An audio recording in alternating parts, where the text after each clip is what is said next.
Welcome to the Startup Grind. Okay, so first off, I just want to thank you for joining Startup Grind at the end of your day. My name is Rich Foreman. I'm one of the founding director here.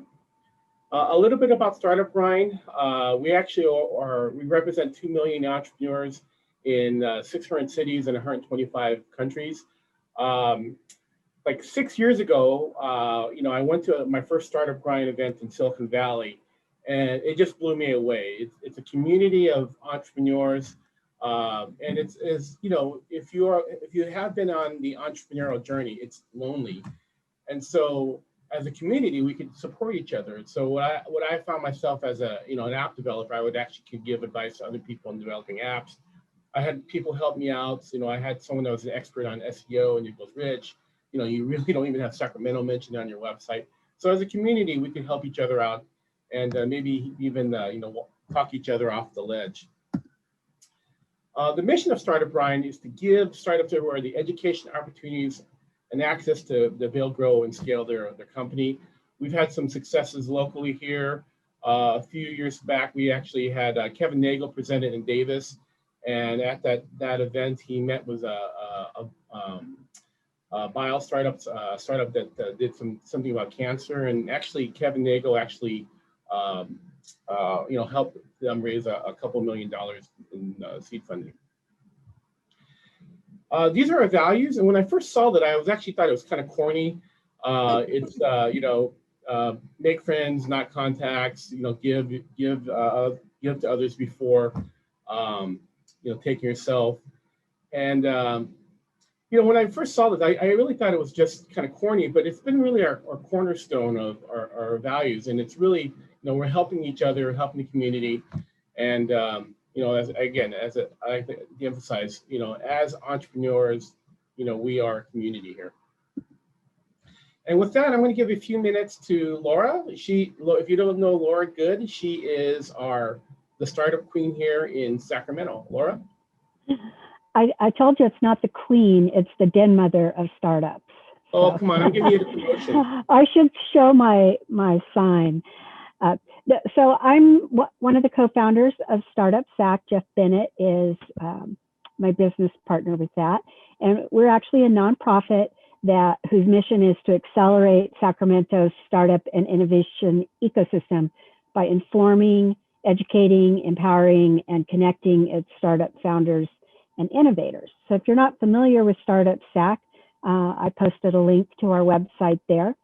One of the things that we do is a weekly email called the Startup Digest that lists all of the events that are happening in the Sacramento region that would be of interest to startup founders. So I've pasted a link in the chat of this week's issue, and you can actually sign up from that issue as well. But you can take a look at what events are going on. And for example, this event was in the Startup Digest this week. One of the events that Startup SAC does every month is called Happy Hour or Startup Happy Hour. And our next one is happening on Tuesday, January 27th. It's free to sign up. We're organizing this in partnership with the Carlson Center at Sac State. And we'll have a fireside chat with Jake Soberall, who is the CEO of Bitwise. And Bitwise is a really exciting company in the Fresno area who is making a huge difference in equity and inclusion in the tech world. So I'm also involved in 1 Million Cups, which happens every Wednesday in Sacramento. Every Wednesday morning, 2 early stage startups present their company to an audience of their peers for feedback. Our event tomorrow starts at 8:45, so I hope you'll go ahead and join us. There's the link to register for that. And then the last thing I wanted to let you know about is a new platform called Mentor Sacramento, which is organized by the city of Sacramento. They're paying for it, but they're look to partners like Startup SAC and the Carlson Center to promote it to the community. It's a free platform. I just pasted the link there. You can volunteer as a mentor, or sign up as an entrepreneur and look for a mentor on that platform. And it's growing every day with Sacramento mentors and entrepreneurs.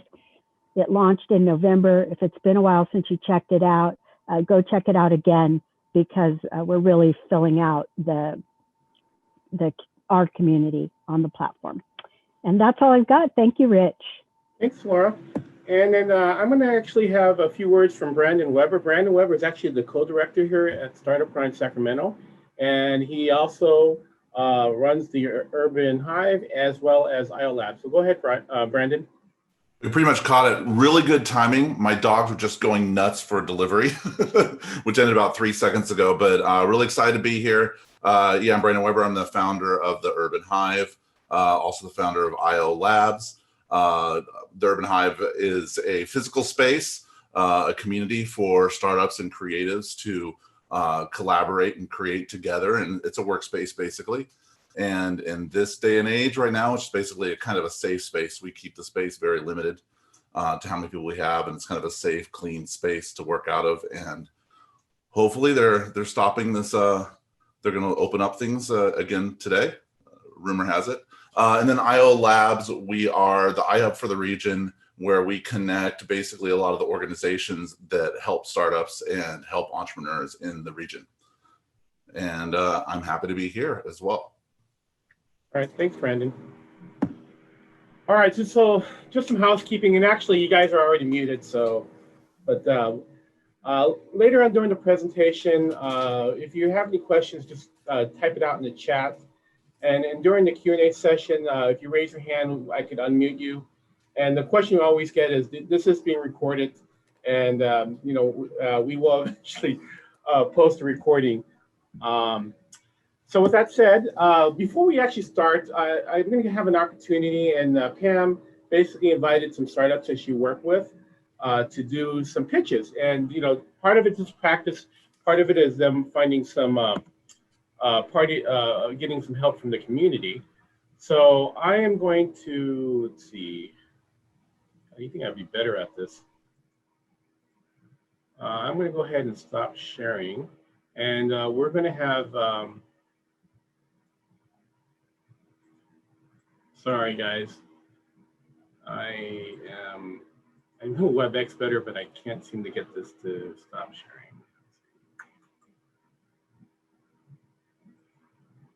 Oh, here it is. Stop sharing. And then I'm just going from the top. So Fatma, would you like to go ahead and share your pitch? And you're muted, by the way. Sure.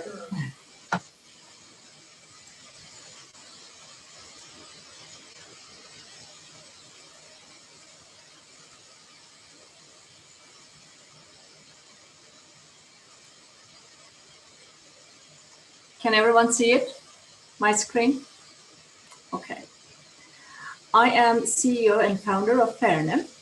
We use a new kind of pheromone from nematodes to control agricultural pests so farmers can grow more food. Recently, we have done 164 customer interviews. We found out that customers drive sustainability and want to reduce chemicals. That is affecting the government regulations on pesticide residues. Now, the channel partners are actively looking for biologicals, particularly pheromones and nematode control products. Recently, Europe removed a large class of chemical pesticides, creating a need for insecticides and nematicides. This creates a huge global opportunities for eco-friendly biological solutions. To address the farmer's need, there is an emerging market for biopesticides and seed treatment, both of which have less impact on the environment. And pheromones are a big part of this eco-friendly solutions. Our solution is nematode pheromones. Pheromones are already widely accepted to control insects. Why not use them to control nematodes? Our technology addresses farmers' needs for both plant parasitic nematode control and insect control. We have achieved our first e-commerce sales, secured 1 paid customer trial, and 10 committed trials. Our team is uniquely suited to bring nematode pheromones to the market.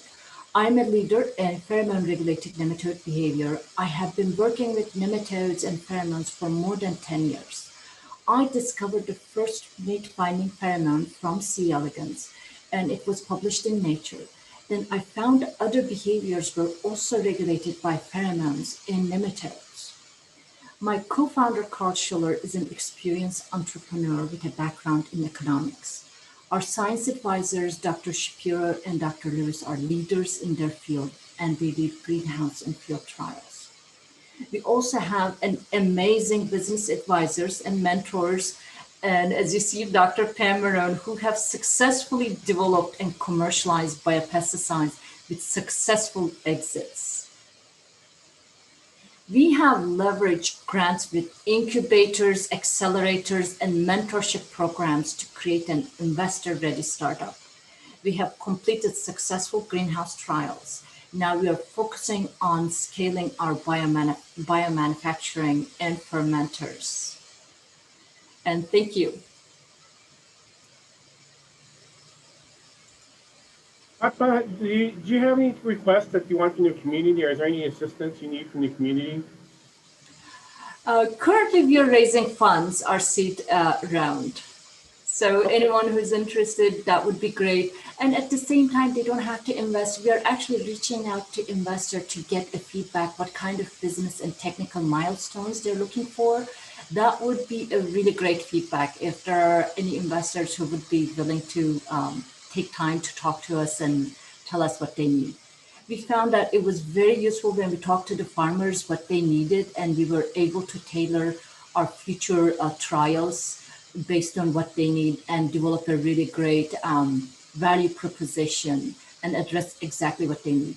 And we think we can do the same thing for investors, what they need for investment, then we can tailor some of our trials exactly to their needs. Okay. All right, Don, do you have any slides you'd like to share? Thank you, Fatma. Yeah, I do. I can pull them up right now. One moment.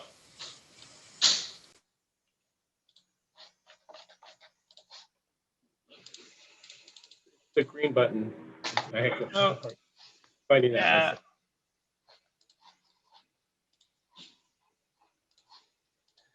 There we go.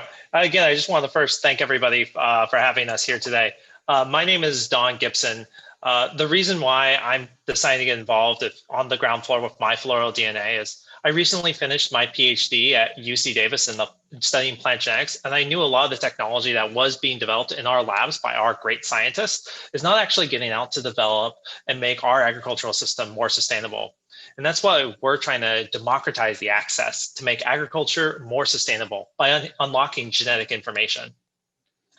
The big problem with developing a new plant variety is it simply takes a long time to grow. To develop a new variety, whether it can survive our changing climate, resist pests, use less fertilizer, or make a better fruit quality, the vast majority of time is simply to see if the plant, when it grows, if it has the appropriate traits, if they're present or absent. The way we're solving this problem is to be doing a rapid, affordable genetic test so that we can test the seedlings of plants to know whether they have the presence or absence of said traits. So a plant breeder or farmer can cull large amounts of their plants instead of simply waiting to see which, anywhere from 1% to 5% of the plants have the traits. Just for example, to create a tree from a sapling to a mature adult plant is around $3,000. So being able to reduce the amount of stuff you have to grow is a major savings. We are doing this via rapid, affordable genetic tests. We simply send a box to plant breeders, farmers, and growers, and then they send it back to us, and we give them simple results for the traits they're looking for. We're specialists in some of the great crops that, I think we all really love to eat. What makes food great is not necessarily corn syrup or soybean paste. It's stone fruits, it's citrus, it's grapes, and we have specialists in these crops. We've already developed a few proprietary markers, such as self-fertility in almonds, where that you'll be able to know whether your plant needs fertilization or not. We're building off proprietary data from initial trade secret genetic markers with our team of experts and looking at some public data to develop proprietary genetic chips, develop DNA marker systems to let people know the presence or absence of these important traits. And this is where we think we can get really big, is by harnessing the big data of plant genetics, we really see a path for massive growth. We are setting our company up from day one to be modeled after 23andMe, where we look to build a proprietary genetic database, which could be used such as a subscription service, such as optimizing sales for inputs into an agricultural system, rather based upon the plant's genetic profile instead of just other things such as weather and soil. We have some great teams of experts. Our co-founder, Angel Fernandez, discovered a lot of these genes himself in his academic research. And we have a great team of advisors with us already. We're out of the Life Science Incubator here in Davis. We've already been able to raise some revenue from our current clients, and we're in the fundraising stage right now, looking to get our next round of seed funding. So again, thank you all for having us. Be happy to take a few quick questions. Don, is there anything that you're actually looking for in the from the community? I think the same kind of general points what Fatma was just saying before. We are looking to raise money to really capture our total potential amount of clients. In the incubator, we don't necessarily have the throughput for testing that we would like. So if there's anybody with lab space recommendations or connections to funders that like to specialize in this areas, that would be a great help. Lab space? Okay, I think I know somebody. Yeah, and I don't see any questions. So let's go ahead and so we did, next on the list is Sarah. Great, thank you. Thanks for having me. I'm Sarah Placella, CEO of Root, and we are building automated airborne pathogen monitoring for agriculture.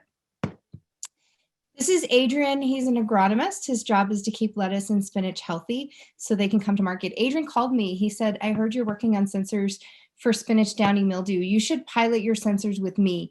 Downy mildew is my biggest problem. Downy mildew is an airborne pathogen. You can't see it until you see symptoms, and then it's too late. We are managing airborne pathogens the same way since World War II, which is with intensive calendar-based prophylactic spraying. The only option is to overspray, and it's expensive. Farmers spend an average of $677 per acre just on downy mildew mitigation. That's 10% of revenue, and still lose about 10% of the crop to downy mildew. And you can see this is what it looks like here, but once you see symptoms, it's too late. Airborne pathogens are a big problem, not just in spinach. 70% of crop loss due to diseases from fungi. A lot of those are airborne pathogens. Excuse me. Of course, they're also bacterial airborne pathogens. Agriculture spends $32 billion a year on fungicide applications. That's the cost of the chemical as well as the application, and still lose about $90 billion, have a loss of about $90 billion a year due to fungi. It's a big problem, but it's a big opportunity.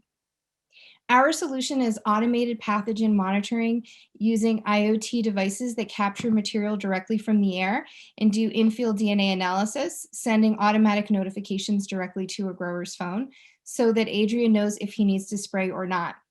The result is a 50% reduction in fungicides based on studies done by the USDA, which is a savings of over $100 million just in leafy greens. Right now, we have a minimum viable product. We can detect a single pathogen cell, and we're engineering the automation. We also have our first pilot right now in Yuma, Arizona, and we've tested devices for months in the field, and they're holding up very well. The market opportunity is huge. The crops that we're focused on right now are leafy greens and grapes, but we're also exploring opportunities in almonds, canola, potatoes, and many more crops. And I think we're getting a lot of great reception from people who see the opportunity in our product, but like many others here today, our ask is one, we are seeking funds, but we're also interested in pilot opportunities, whether it's a synergistic relationship with an academic, a grower, or another company. We're open to that right now. And I think really the promise here is we tend to think of things in the air as something that can't be known because we can't see it and we rely so much on our eyes. But with our technology, we can know what's in the air, even if we can't see it. Thanks for having me and having Root and on the other startups today. Thanks, Sarah. With that said, I'm going to go ahead and introduce, there we go. So first, thanks for presenting today, taking the time and presenting today. And now I'd like to introduce Dr. Pam Marrone. And I just want to say a few words. When I first started Startup Run, she was my first speaker, and we were just thrilled to have her. She's spoken several times since. She's spoken at a women's event, or one of our women founders events. And she's just constantly giving. And her accolades are quite impressive. And I just saw something that she just posted recently, and she is one of 20 women that's actually taken a company public. So she's very impressive. And actually, in one of my first interviews with her, she mentioned that she was very successful in raising funds from friends and family. And I always remember that because one of the challenges of startups is to raise funds. And she talked about her technique. And so when I asked Pam to, if she could speak about it, she didn't hesitate. So with that, I'd like to introduce you to Dr. Pam Marrone. And Pam, you could go ahead and share your desktop, share your screen so we can see your slides. Thank you very much. And let's see what's happening with my. So button that screen, that's the share screen. It's at the bottom. Yeah, I did. Okay, and so what's happening? Okay, let's just a sec. There's a lot of buttons there, so. Yeah. And then you might have to move your cursor because sometimes it hides. And like I said, it's at the lower. There it is. Okay. There we go. And then, okay. And I'm going to move all these little menus out of the way. Okay. All right. So let me minimize that. Yeah, there we go. Okay, great. Well, thank you. I'm always love to talk about ways to help startups. And this is starting from the very beginning. But I will cover what happens if you don't have any friends or family that you can raise from. So one of the entrepreneurs asked me and said, well, what if I don't know anybody? And I said, well, I'll talk about that as well. Okay. So you'll be okay on that one. Okay. And now we have nothing's happening on my, okay, there we go. Okay. So, you can raise money from a number of places, but friends and family is where most people get their money from. Then they often graduate to high net worth individuals who they don't necessarily know, corporate partners, customers, government grants, economic development funds, and venture capital funds. And I've raised money for the companies I've started up, AgriQuest and Marrone Bio, from all of these. And, so friends and family, most companies get started this way. And I'm going to give you an example from AgriQuest. We did significant work during the friends and family round that allowed us to get our first Series A. So that friends and family round, gets you off the ground and can get you proof of concept and even further. But of course, in my business and like the ones you heard today, you need a lot more for R&D. So, it gets you started, but you certainly have to then graduate to larger investors. A lot of others where you can bootstrap it or it's tech, you don't have to. So, I found that my friends and family should be passive investors. Anybody's friends and family should be passive investors, unless, you have your family member is the CEO of Google or somebody who is a very experienced entrepreneur and truly wants to help you. But none of my friends and family made money on AgriQuest. And it was very, very painful because none of them are wealthy, but they wanted to back me. So when I started Marrone Bio and took the company public, I gave them more stock than was worth the initial investment they put in, which was $5,000 in AgriQuest. I gave them 7,000 shares of stock to make up for the fact that they lost all their money on AgriQuest. I didn't have to do that, but my sister cried when she found out she was losing the money. And so I was like, okay. And so this is the kind of thing you have to, understand when you take money from friends and family.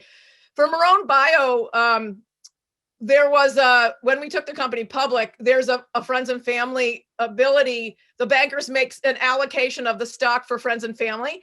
And the stock was very, wrote up and was very high at the time. And one of our local Davis friends, friend of my husband, put in the minimum, which was $5,000, and the stock has plummeted. And so, they were not sophisticated investors, so we paid back their money as well. Again, a lot of people won't have the means to do that payback, to pay that back. So it's really important that you have people come in who know that they can lose their money. I have myself invested in many, not family, but friends in the local community and in their startups, and I have not yet made a penny. So I'm helping entrepreneurs here, and I'm hoping some of the ones I'm advising will change that. But so far, I have not. So it's risky business, obviously. I'm going to give you the nuts and bolts of how easy it is to do a stock offering with your friends and family under Rule 504. So I'll give you the nuts and bolts of that. So some simple money raising rules. Raising money is like generating sales leads. So a lot of people say, Pam, how in the heck have you been able to raise $300 million for the companies that you started? Well, I'm a saleswoman, and it's like generating sales leads. And the bigger the list of prospects, the higher your chance of success. And so I have literally talked to hundreds, if not thousands of people to raise the kind of money that I've raised. And it takes a lot of hard work.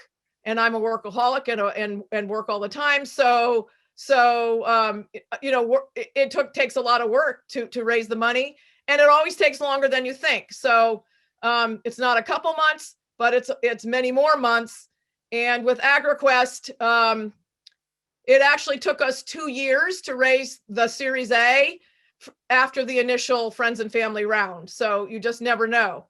But yes, to get started quickly, we tapped friends and family. And venture capital is your very last source to tap, only after you've built some value, because of the lots of issues that come with venture capital, and it's much more difficult to manage venture capitalists and suffer the dilution. So only later, when you have taken other forms of money, would I recommend. Now, folks say, well, how are you going to find friends and family money? What if you don't have a big network of your friends? Your family lives elsewhere, or they don't have any money, or what have you. So it's about networking and talk to everyone you know about your business. So I served on the Davis Chamber of Commerce Board of Directors. When I first came to Davis, I jumped onto the board of Explored Science Center. I was very active in the community. I was on the UC Davis Dean's College of Agriculture Dean's Advisory Council. And when I started talking I said, I'm starting up a company. And then people would say, oh, I was on board of Sutter Davis Hospital. What are you doing? And then I would just, jabber on about the business.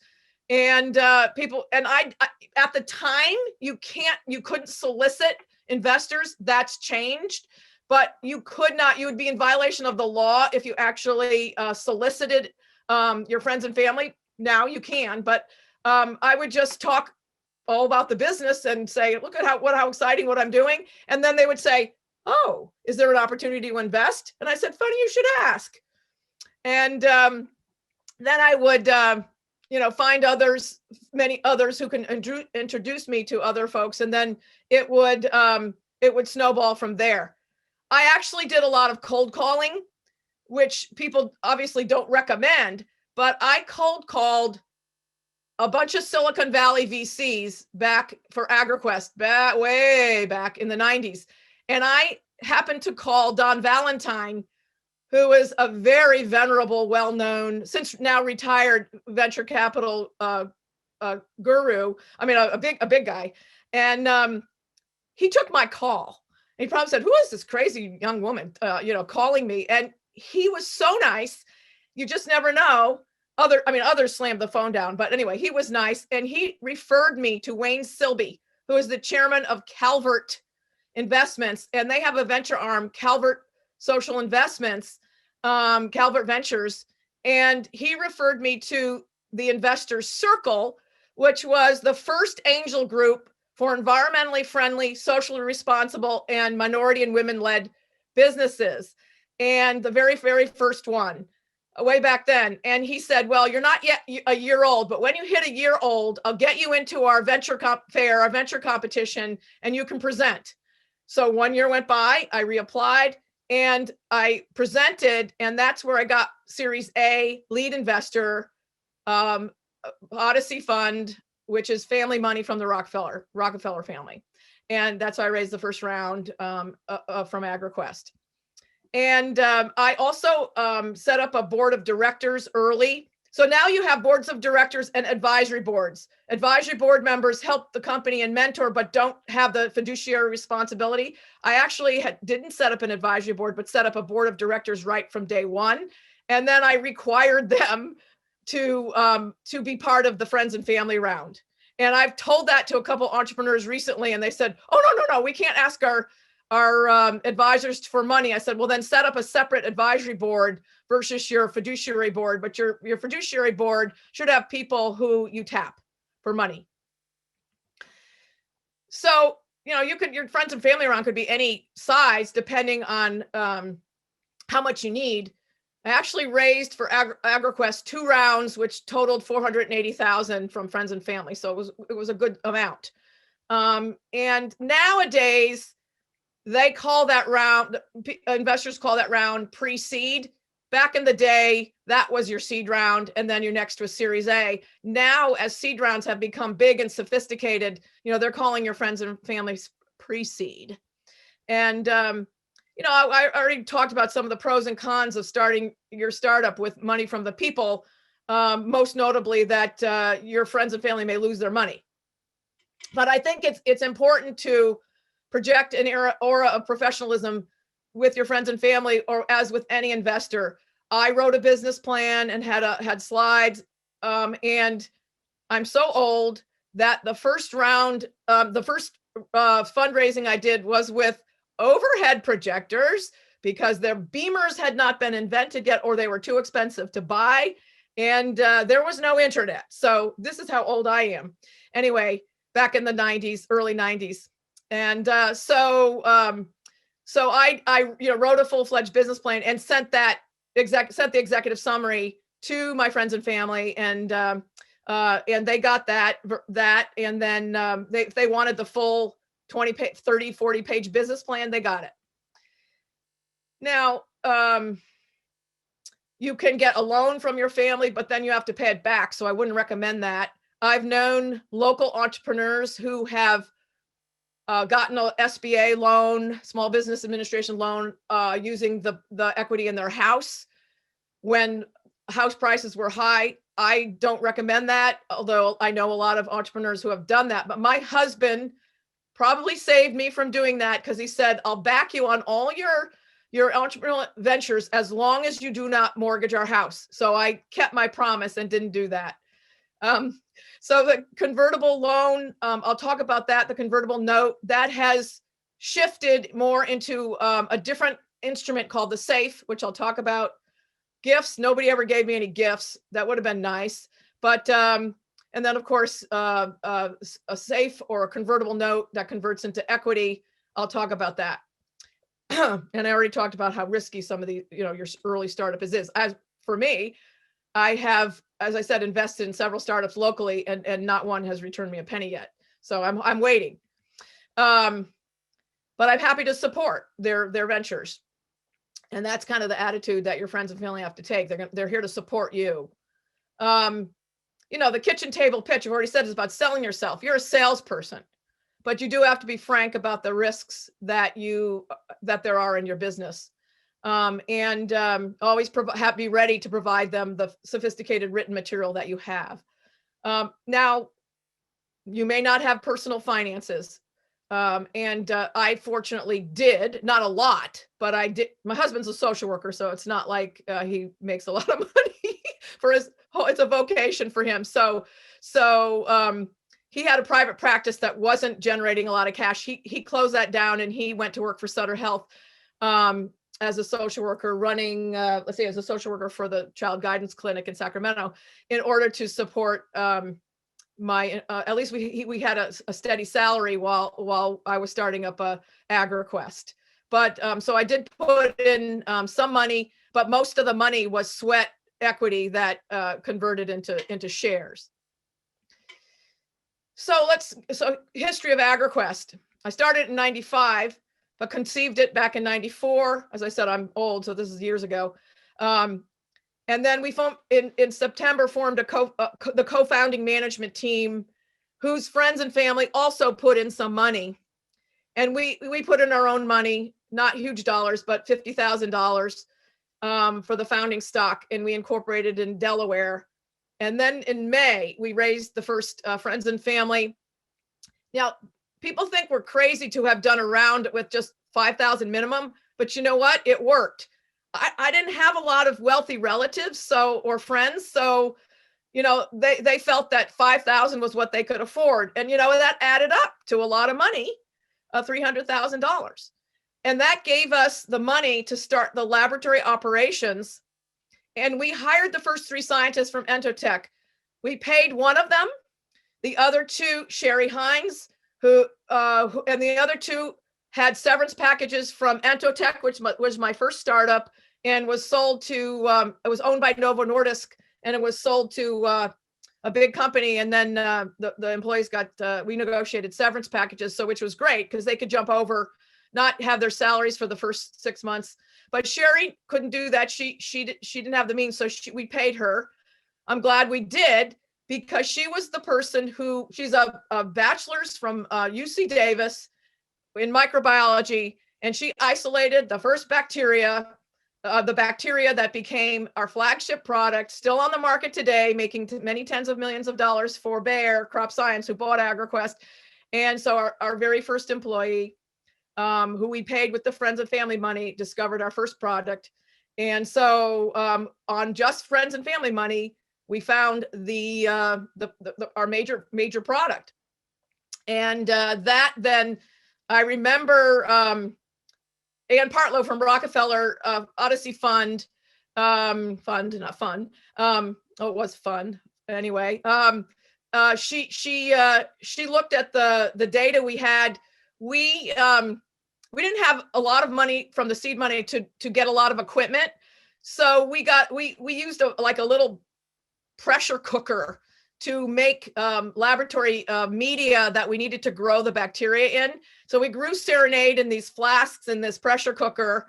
And then I called up my friend who I knew, the head of viticulture for Gallo. And I called him up and he said, "Sure, Paisan, could you come, we'll let you spray it on some of our vines." And we sprayed it and controlled their mildew. And I snapped a picture and used that. We used that. That picture's been everywhere, still on the cover of Gardens Alive catalog, and used it to raise the money.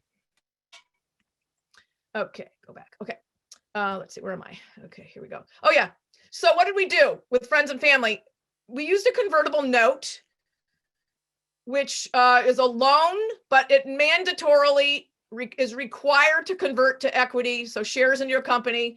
And in our case, we gave those who came in quickly a 15% discount to the Series A, so they would get a lower price than the Series A, whatever the next round of financing would be. They got a discount of 15%, not paid in cash, but in shares.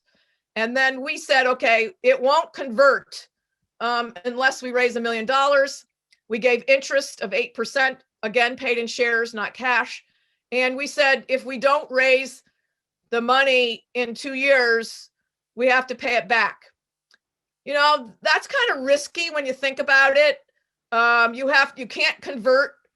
If you don't raise $1 million, you have to pay it back. Or if you don't raise enough in 2 years, you have to pay it back, which is why what are called safe notes are now preferred to convertible notes, but this is what we had available at the time.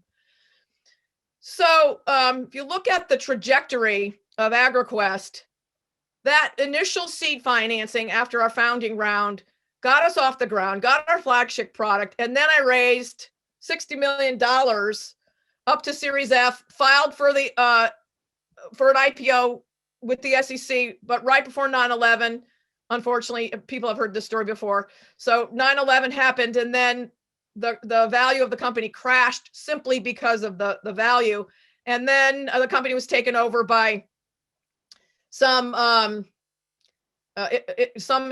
sophisticated investors who knew what they were doing and engineered a takeover. And this is a really funny story, and I've never told this story, but TPG Ventures came in, big venture capital group, came in to the Series H round at a very low. It was a rock bottom price, and they would not allow my friends and family to invest in the round. So to follow their money and get the lucrative low price and all these preferences that they got. Because I was distressed because of the 9/11 downturn, I was going to take their money at whatever terms, but I wanted my friends and relatives to be able to follow their money. They were not allowed to. That's legal, not fair, but it is legal. So those who invested in Series H and beyond, and then sold the company to Bayer for almost $500 million in 2012, made more than 10x their money. But none of my friends and family were allowed to make any of that because they were not allowed to follow their money and invest at those lucrative terms.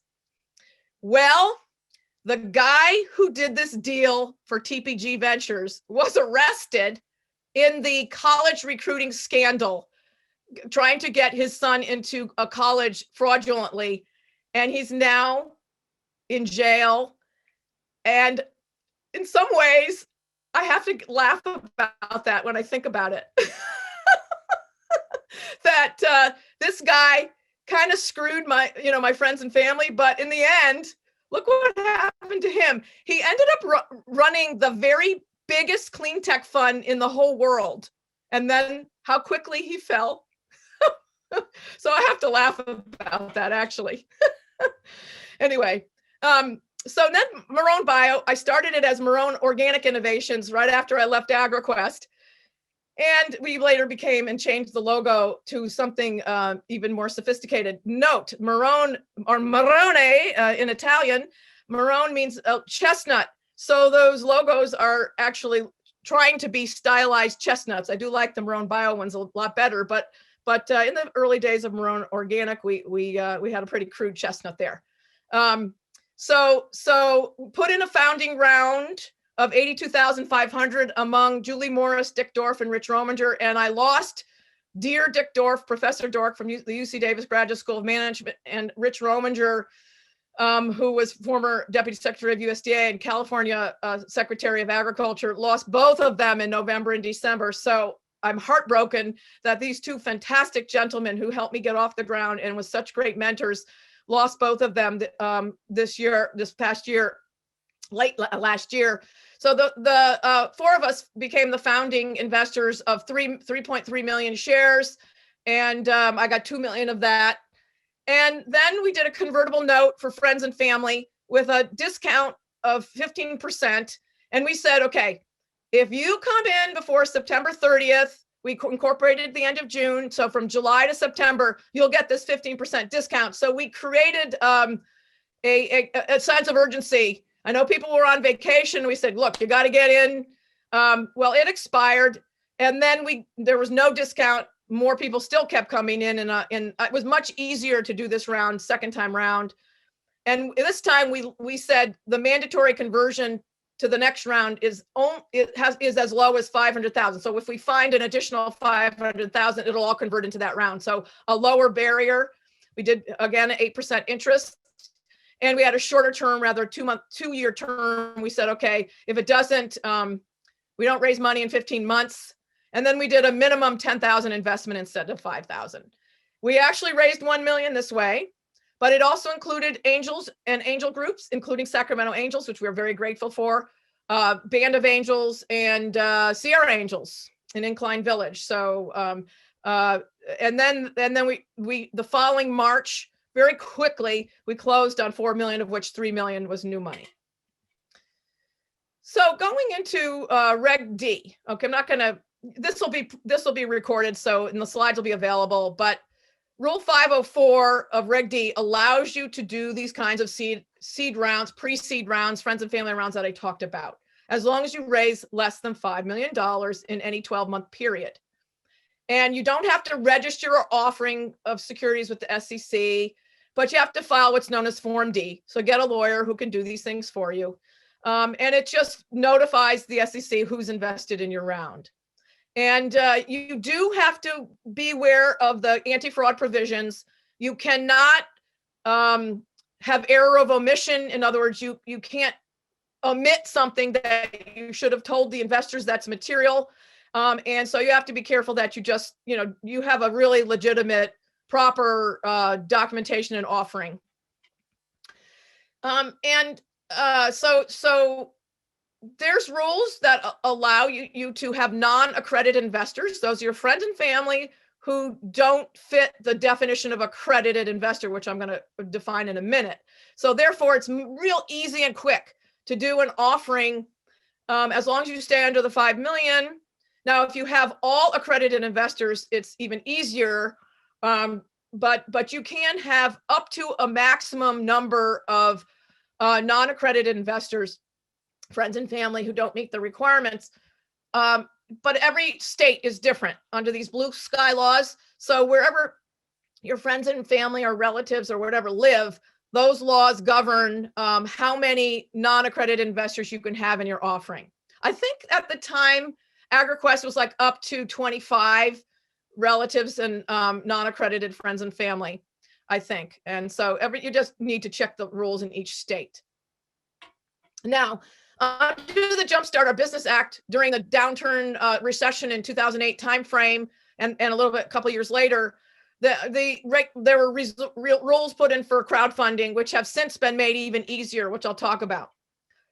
So accredited investors are if you have at least $1 million in net worth, does not include your house, your primary residence, or income as an individual of 200,000 in the 2 most recent years, or joint income with your spouse of at least 300,000. Okay, so that's the definition of accredited investor. If you only have accredited investors in your round, it's easier, but you can have, again, up to a certain number, depending on the state, of non-accredited investors. And the nice thing is that it's sometimes tough to meet these accredited investors if you want to raise money from people you know. So they now have relaxed that a bit, that if you're a sophisticated person and you're a director or executive officer of a company, or you have certain professionals, let's say you're a CPA or whatever, your relative's an accountant of the CPA, then that's considered accredited even if they don't meet the income requirements. So now this was updated last year or two, allowing crowdfunding. So non-accredited investors can invest over a 12-month period in crowdfunding. And here are the rules for that. They're lower than the definition for crowdfunding. They're lower limits than for an equity round. So only 107,000 per year, or 10% of your income or net worth. So again, the Jobs Act allowed this. So those, if you can invest up to 10% of your net worth, or 107,000 if you're an ordinary person. And the company cannot raise more than 1 million in a 12-month period to allow the non-sophisticated investors to come in. And there's other rules and requirements, but this equity crowdfunding certainly has opened up a lot of opportunity for those people who don't know friends and family, and can have people off the street come in, as long as they meet that minimum 107,000 or 10% of their net worth requirement. So let's compare convertible notes with safes. So convertible notes I've talked about already, what I did for AgriQuest and Marrone Bio, But a SAFE was started by Y Combinator to make it easier for founders to start up and raise money. It's simple agreement for future equity, and it is a warrant or an option to purchase stock in a future priced round. So it's not a loan like the convertible note is, which is a real loan. The convertible note can be intricate and lengthy. It could be many pages long, lots of legal language. The SAFE is much simpler, can be 5 pages. There's no interest rate, doesn't have a maturity rate. You don't have to worry about it expiring, your time expiring, then you have to pay back the loan. You don't have to worry about raising a certain minimum to convert into. I have known companies who have been brought to their knees by convertible notes. One was Precision Farming Enterprises, which I invested a little bit in. It was way ahead of its time in one of the first ag tech companies in the region, and they did a convertible note, and then they didn't raise the full round that they needed to convert into in the time, and one of the note holders pushed them into bankruptcy. That happens more than you'd like to think. So the SAFE, that's why Y Combinator came up with the SAFE instrument to avoid doing that. So, as I said, they solve a lot of issues of the convertible notes that startup companies have had in the past. So I was always really worried that the time would expire and then have to beg an extension and so forth. So and companies have, I know of companies that have gone bankrupt because they couldn't make the terms of their original convertible note. So this certainly helps now with the SAFE. They're not an interest, they don't carry interest, and they don't have the maturity date. And again, as I said, now, what's new though is the valuation cap. There was no such thing as a valuation cap when I raised money back in the day. The valuation cap is a very important term. In fact, the most important one of the SAFE if you're doing a SAFE, and that is that it's basically a lower price. It's like a discount for your investors investing in your SAFE. So, an example here is, let's say you invest in a startup note with a 3 million cap, but your next round, your Series A, is $6 million or $1 a share. And so the new investors are putting in at $1 a share. But your SAFE had a 3 million cap, but your round is worth 6 million. That means they're getting 50 cents a share. So that's a pretty darn big discount.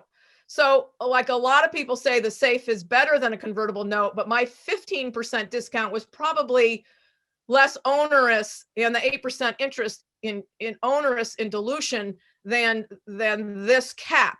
So it's really, really, really important to do the math and compare the dilution and the number of shares you're going to be issuing in both a SAFE with a certain cap or a convertible note. And if you're confident you're going to raise the money quickly and you can make the minimum, a note may be better with no cap, but investors are so used to getting this cap now.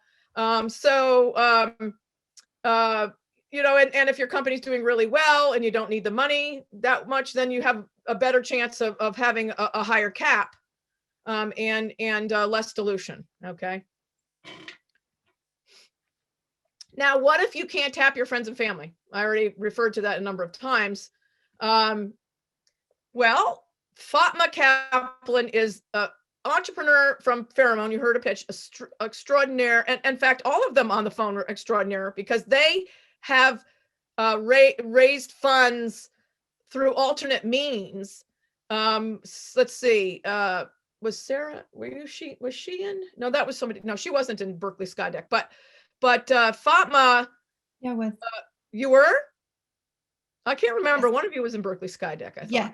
Yeah, you were. Okay. Yeah, you were. Okay, great. Okay. Yeah, and then Fatma raised money in the NSF I-Corps program. That's how she talked to so many customers. They make you talk to a minimum of 100 customers. And I was on the phone with several of them as the mentor. And then there's the Small Business Innovation Research Grants. And so Fatma has amazingly raised a lot of government money that's non-dilutive. So here she is going into her, her seed round, or Series A, whatever you want to call it, owning most of the company. And, that's ideal. It's great to be able to do that. I wasn't able to do that as much, but that's fantastic. And then there's so many resources now. When I was raising money, we didn't have any of this stuff. I did have, fortunately, the investor circle, but there weren't a lot of these things. So now there's a formal network system of formal networks like Startup Grind and Startup SAC and all these other ones. Some of which are on here. Springboard for women entrepreneurs. Fatma participated in SynBio Beta and IndieBio, so lots of resources now available to create a network for yourself that you might not have if you don't have your friends and family around you. So just a few things. Right now you can raise money with a PowerPoint. A business plan back in the day was required. I haven't heard a lot of investors asking for business plans these days, but you certainly should have one.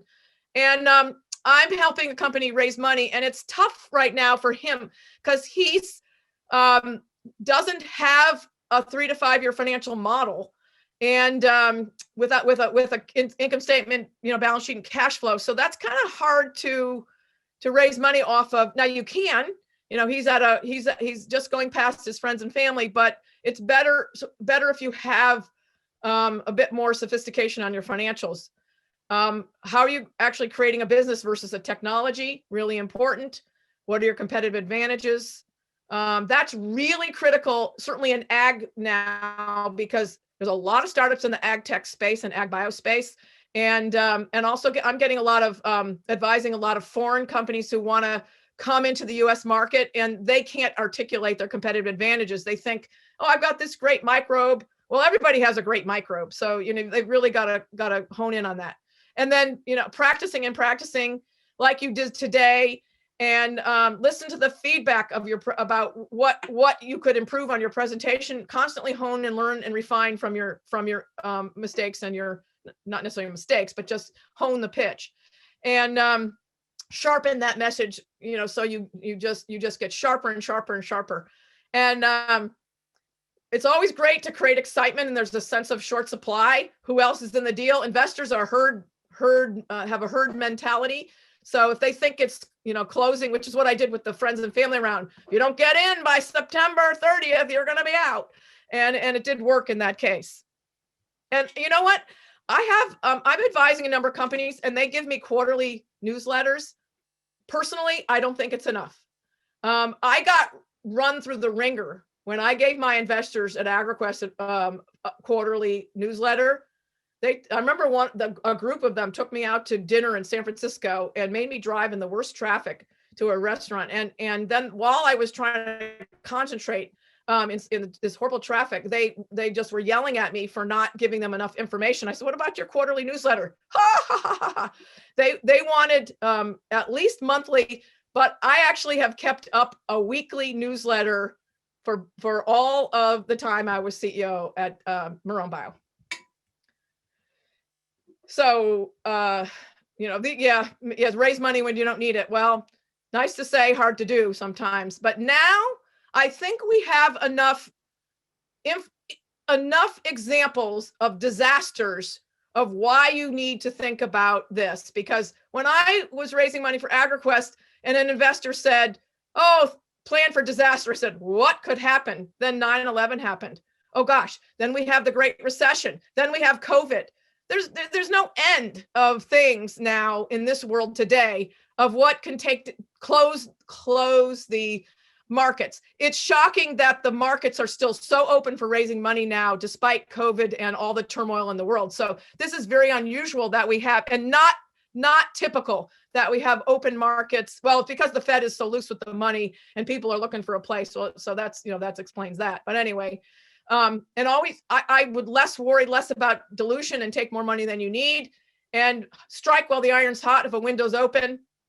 And a couple terms keep an eye out for full ratchet anti-dilution and multiple participating liquidation premises. Never, never, never, never take those. And so just keep them at the back of your mind when you have a lawyer helping you negotiate your terms. Don't ever fall for those. But a lot of investors will throw them in because they want to see how sophisticated you are, sharp you are on checking and seeing those terms. Again, it's your job to educate. It's not their job to learn. And there's a number of times where you get frustrated because I'd have to tell the investor like 10 times about the same thing over and over again. But especially if you're in a technical area like we heard today, you might have to repeat it sometimes and really dumb it down, but that's what you got to do. And again, information, information, information. My investors would always say, I know exactly where you are at any time because you've given me the good, bad, and the ugly on a regular basis. It's always important to select your financial partners, whether they're friends and family or board members or whatever, very, very carefully. And my biggest mistakes have been on this front. Managing the board is very difficult and time consuming. And it can be deadly for a company. And it's very important to have board members who were founders and entrepreneurs. If you just have everybody from big corporate, no, because you're insulated with resources around you in big corporate. But if you haven't actually been the one to have to make the payroll, you just don't understand. And it's always good to get a lawyer who represents startups and not just investors. When you're starting up and you're at your friends and family stage, do a mission, visions, and value exercise with your co-founders and your core team and find those people who share your values. And as you go forward, that's the filter for the types of people you want to bring in. You filter, and again, this is where I made most mistakes, is bringing people in who did not know how to behave or act in a crisis, and self-interest was ruled, or Lord of the Flies. And I made mistakes hiring people who only had corporate experience and corporate VP or whatever, and that really can be deadly if you're trying to move fast in the early stages. Sometimes it's great to have them later when you're trying to build processes and stuff, but I've had some real negative experiences, as others have. I'm not trashing people from corporations. I work for two big companies, but it's just very different mindset than an entrepreneur. And I think I've come down to where I just don't want to be associated with jerks. I want to be associated with good people, generous, unselfish people who are team-oriented, people who give of themselves and volunteer, and who volunteer for local causes or volunteer, to do something better, greater than themselves. I think those are the types of people that, make the best partners and employees and board members. Now, when I was preparing this talk, I was searching for some things, and I found, I actually had saved this list. It was written on a little notepad thing on my computer from December 2005, and I started up I started up Marrone Bio April 1st, 2006, and this is what I said I wanted in the company. And I would have to say, when I stepped down on August 2nd from Marrone Bio, I achieved all of these except one. And I'm not going to tell you which one. You might be able to guess. But I am very proud that we were able to develop a culture of the ideal. Now, it took me a while to be able to do it because it's not easy, but I finally achieved what I wanted to do with the company culture. So congratulations, you're the founder and CEO. You've got a board or advisors or a CFO to help you raise money, but it's your job to raise the money. So I hope I've given you some valuable tools to help you do that. Take care of yourself. That's really important on those days when I was rolled up on the couch, not wanting to do anything because of how tough it was. It's a roller coaster. My husband would roll me off the couch and say, go swim, go run, go garden, take the dogs for a walk. I always had backup plans. If something didn't work out, or I always had something in my back pocket, which helped me a lot. And I have a fantastic support system. A lot of good support in the Sacramento and Davis region, I have found. two great mentors, Dick Dorff and Rich Rominger, and my husband of 42 years. Yeah, 42 years. And I have now, I think it's really important that you've got to change something if you're not having fun, because it's so stressful being an entrepreneur. You got to have fun. And with that, I will end. Thank you. So thank you, Pam. And I'm going to open up for questions. So if you want to ask a question, like if you could actually just raise your hand, or if you want, you could just put it in the chat and we'll start taking questions. And then as we're waiting for questions, I do have a question for you, Pam. So now that you have stepped down from Marrone Bio, what are you doing now? I'm busier than ever. I am advising companies, so in different ways. So I have joined a company called Primary Bio Ag Innovations and its sister company, Global Bio Ag Linkages. And we are tired of seeing innovations in agriculture not scale, especially bioag innovations not scale, and companies not get to where they need in the market. So we're helping companies, young companies, as well as ex-US companies who want to come into the US market, get to market and find ways to be able to get to market and scale their innovations. So we've got quite a portfolio of companies now from all over the world trying to get into the US market, and also startups. And then that's with them. And then separately, I have my own portfolio under Chestnut, what I call Chestnut Bio Advisors, of startups that I'm advising. And I'm particularly partial to women startups. I on advisory boards of 6, of which 5 are women started, so women founded. Yeah, so as you can imagine, I'm very busy. I'm also still advising Marrone Bio, on the board of Marrone Bio, and also advising my largest shareholder, Osprey Ag Sciences, and bringing him deals. Well, no rest for the weary. I do have a question here from Alex. I'm going to go ahead and allow him to talk. Go ahead, Alex. I'm going to ask you to unmute. Hi, Pam. Sorry about that. My name is Alex, and I do have a question, but before I get to it, I want to say my wife's grandfather was Rich Rominger. And so if you received the Rominger Christmas card this year, she and I and our newborn are on the card there. I did get it, and I have it posted up, and in memory of Rich. And oh, good. Well, great to know you, Alex. Yes, good to meet you as well. And so I just wanted to say your kind words are not lost on us. We are also very heartbroken at Rich's loss last month. But so my question for you, I realize that one of the challenges that comes up in raising a pre-seed round is in determining the equity value of the investment. And so what I mean specifically is, determining what percentage of equity to give away to these pre-seed investors. And to do this, we kind of first have to determine the pre-money value of a venture, which in a venture that's pre-revenue or pre-proof of concept, that can be tough. So can you speak a little bit to your process and how you did that? Yeah, so for both AgriQuest and Marrone Bio, we didn't price the first round. And we used a convertible note, so it wasn't priced, and we had no valuation cap. So, that's ideal, because you're right. I don't think you can price around at the stage you're talking about. Right. So don't price it. If someone wants a valuation at that time, they're not the right one, because you just can't price it.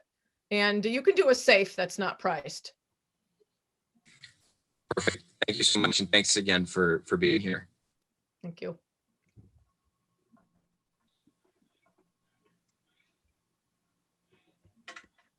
We have any other questions? Let's see. We can put them in. We have a question from Andy. Andy, go ahead and unmute. Go ahead and speak, Andy. Yeah. My question is that I'm on a very early stage, and I'm looking for a specific type of investors in media. Where would I begin? And I have, I've searched out a few of the folks, but I've found that some of the online services that offer the opportunity to find investors or find possible investors, it can be kind of a waste of time if and I'm wondering if there's a better way to locate who the type of investors are. And again, it's media. Yeah, no, I agree with you. Those matchmaking services are kind of useless. I wouldn't partake in any of those. Again, it's networking. Funny you should say media. I had every year I had a Cornell student shadow me during the winter break. One of them was Todd Kreiselman, and Todd started up a company called theglobe.com, the first ever social media company, way ahead of his time, before Facebook, in his dorm room when he was a junior. And he grew up in Silicon Valley, and he ended up being an extern following me around when I was at AgriQuest. He has a company called Media Radar. He is very generous with his time, and he's in New York City. But if I connected you to him on LinkedIn, I am sure he would help you. That's very nice of you. I would like to do that. What would be the best way for me to get my LinkedIn information to you? You can either link to me and search for Pam Marrone or Pam Marrone okay. on LinkedIn, Sure. or you can Pam Marrone at real easy one, Pam Marrone at gmail.com, 2 M's, PamMarrone at gmail.com. Yeah, or just go on LinkedIn and message me.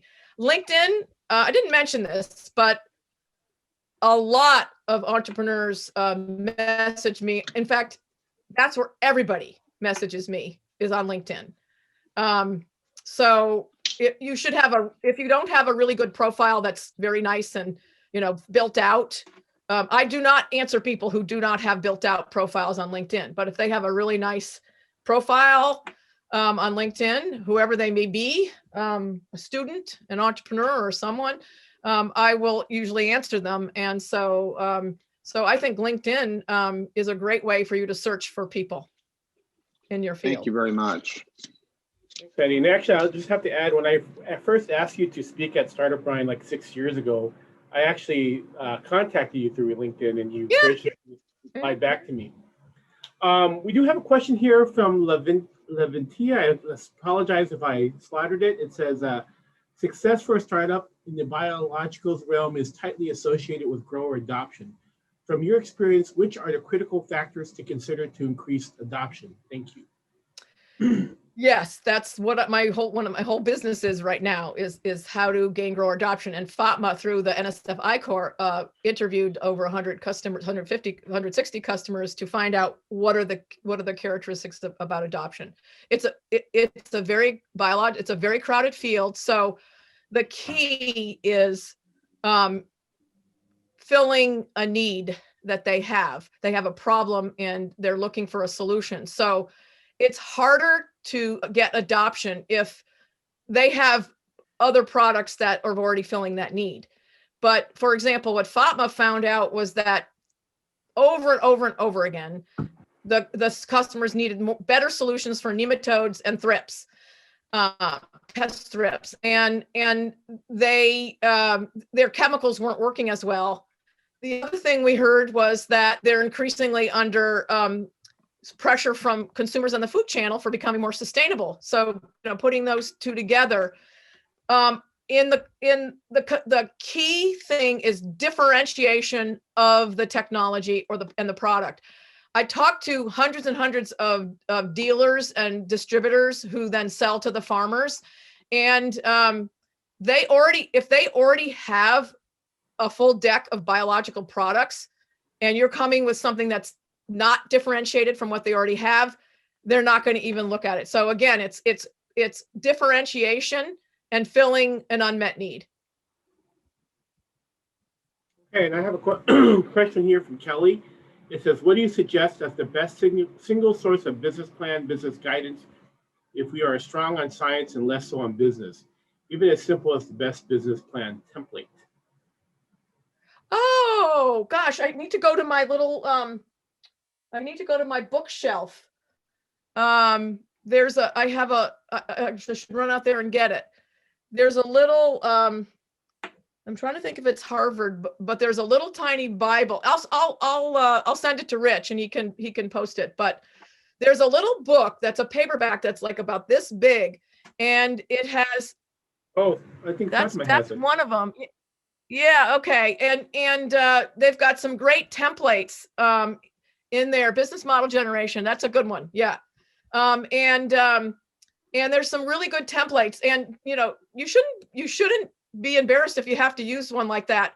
I actually used templates to write the financials. I wanted to do the financials myself without an accountant from Marrone Bio. So I actually wrote did the first 5-year financial model using a template from one of those books.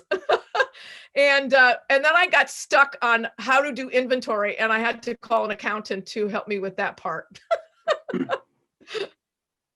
Hey, I just get through the chat. I'm going to allow Cameron or Brian to talk if you want. They mentioned the Carlson Entrepreneur Center. Do you guys want to? Yes.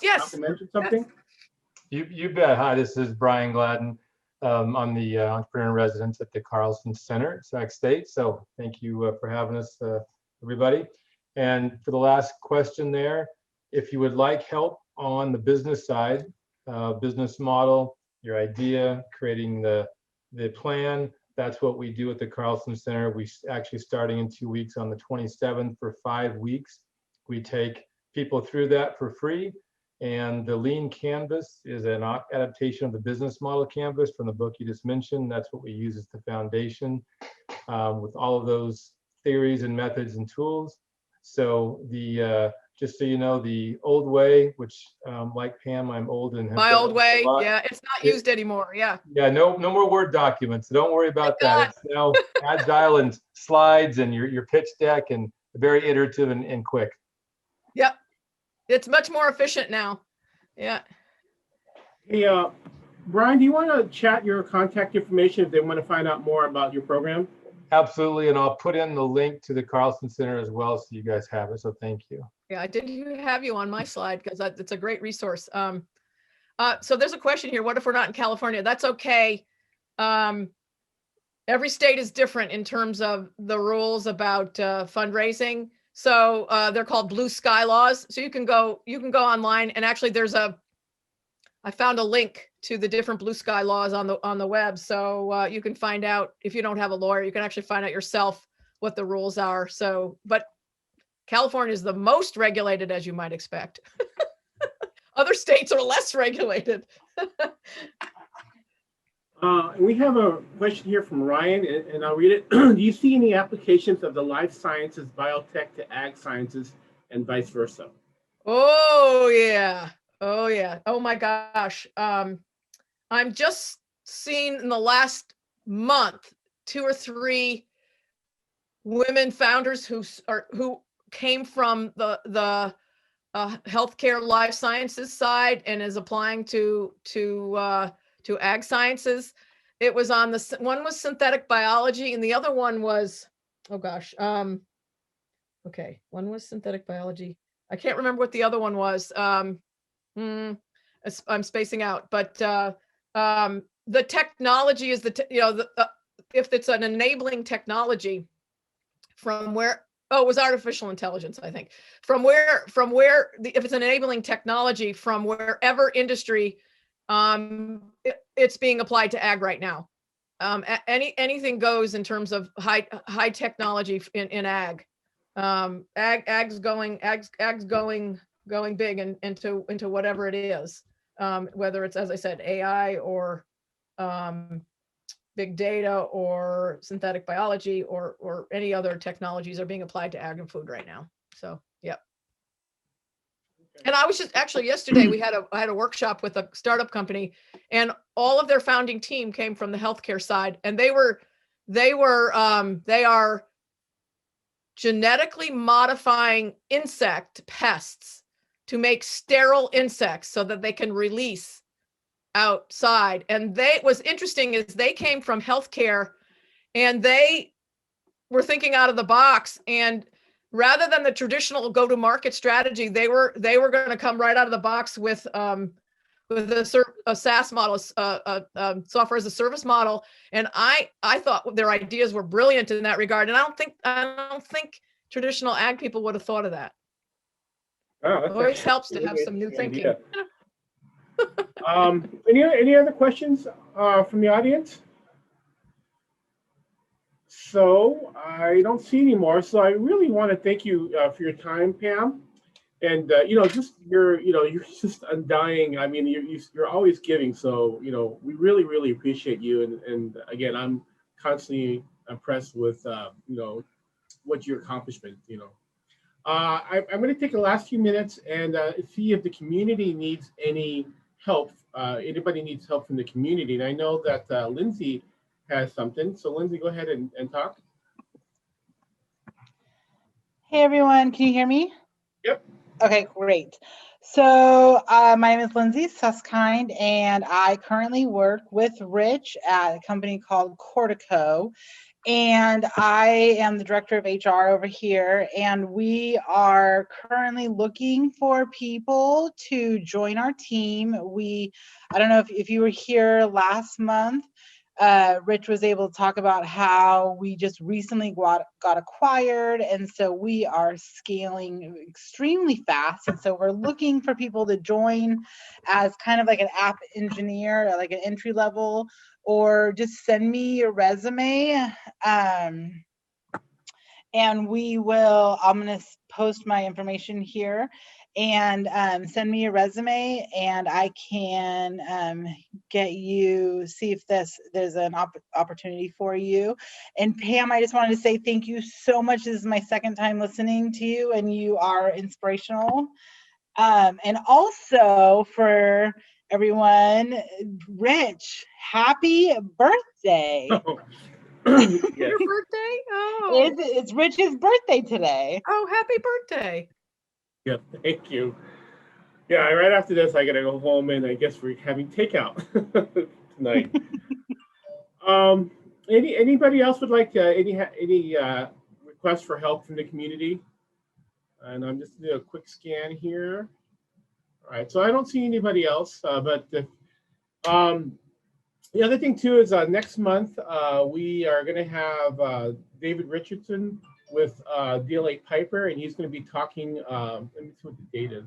He's going to be talking about the top 10 legal mistakes that startups do, and then after that, I'm working on a presenter to talk about introductory sales.